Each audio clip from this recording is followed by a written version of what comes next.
సగ్గుబియ్యం, సేమియా 2 కలిపి పాయసం చేస్తున్నా అనమాట. సేమియా అండ్ డ్రై ఫ్రూట్స్ ముందే రోస్ట్ చేసి పెట్టుకున్నాను. ఆ తర్వాత ఇలా పాలను బాగా మరిగించుకొని ఇంకొక పక్క నీళ్ళని మరగబెట్టుకుంటున్నాను కొలతల ప్రకారం. ఇలా సేమియా బాగా ఉడికిందో లేదో ఒకసారి చెక్ చేసుకుంటున్నాను.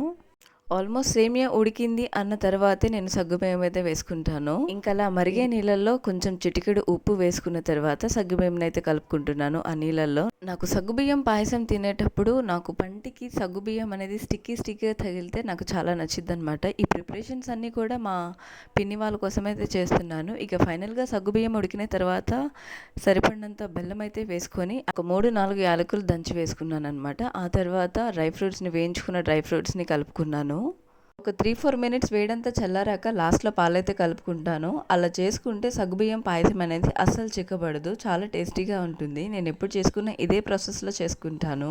అండ్ ఫైనల్గా కప్స్లో అయితే సర్వ్ చేస్తున్నాను. టేస్ట్ అయితే చాలా బాగుందని చెప్పారు. మా పిన్ అయితే ఒక కప్ తాగేసి మళ్ళీ సెకండ్ కప్ కోసం అయితే నా దగ్గరికి వచ్చింది.